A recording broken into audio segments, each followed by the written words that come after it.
Welcome back to ASD, A New Perspective, the podcast show where we help you understand what is going on in the mind of your child. And we do encourage you that growth for your child is possible. I'm Kat Lee, and in today's podcast, Dr. Gutstein discusses one of the major obstacles for parents, the obstacle that really puts a stop to things. If you have a child with autism, I think it's not anything that's not their skills. You can talk to me all day about sensory stuff, perceptual stuff, motor stuff, blah, blah, blah, blah. I'm not saying those aren't important. They're not the issue. The main obstacle for your parent is that their child is not coming to you with that excitement, with that motivation to grow. If you have that, then you can overcome all those other limitations. Those are limitations. The difference between an obstacle and a limitation, obstacle totally stops growth from happening. It stops things.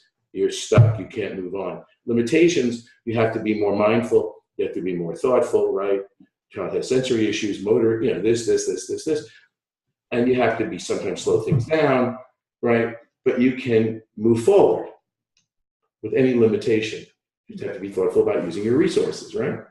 But an obstacle means that you can't, that you're just stuck, that there's nothing you can do. And I think that for many people in the field of autism, parents, they get so caught up on those skills or on those other limitations that they ignore the major obstacle. And so there's no progress because the child doesn't develop that excitement, that being in the world, that presence of what's next and let's move on and let's move ahead and supplying all that energy to you. You have any child that does that. I don't care if they have intellectual disabilities, as I said, motor, sensory, you name it, whether they're missing legs, arms, whatever, you're going to be able to guide them. They're going to move. You're going to look forward to it. They're coming to you with that energy. I hope we can find a way to communicate that not just to our families and our consultants, but to our community. It just doesn't get discussed. I as well, and I know you know how I feel about labels like high functioning and low functioning because they really don't mean anything where our work is concerned. No, what it means to me is you have the motivation. Are you supplying that energy or not? And those other things, what other limitations you have, vulnerabilities you have, we want to know them. It's not, again, those are very important because we do personalize and customize. But if we don't develop that motivation, now if we ignore the limitations that you have, then you're not going to develop the motivation because we're going to set up an overwhelming environment. So there's a very strong interaction. But we have to see that the first goal, is developing that intrinsic growth-seeking motivation, that comes before anything else. And that the reason we're interested in those other vulnerabilities is to set the environment, right, so that it's not overwhelming or it's not frightening or that it's safe, that can provide the experiences that activate that inherent motivation that's within all of us, right? And that's why we need to be carefully assessing those limitations, the vulnerabilities, which, by the way, change. What's a limitation vulnerability when even an ASD child, the kid we're struggling with, the two may not be there at 4 or 5 or 6 or 8, may not. I don't assume any of those permanent or not permanent. Unless it's things, obviously, if you lost an arm or something like that. But for almost every child, it's right where they are right now, and that's fine. We need to know what are the things that would make it too difficult right now for you to experience this.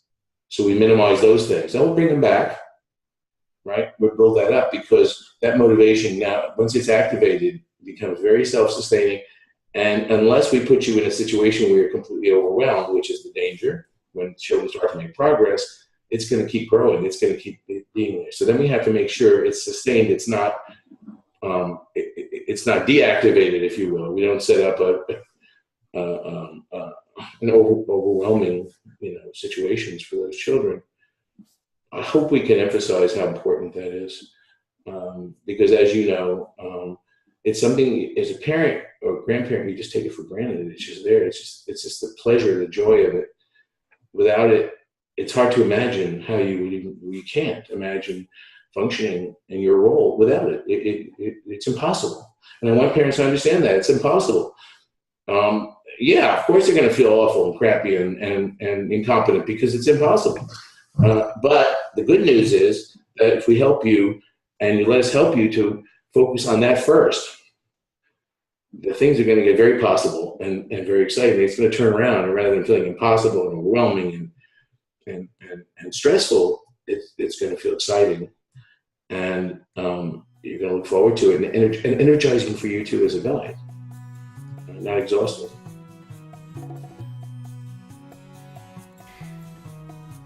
And thanks for joining us for ASD, A New Perspective, the podcast show where we help you understand what is going on in the mind of your child. And we encourage you that growth for your child is possible. I'm Kat Lee. See you next time.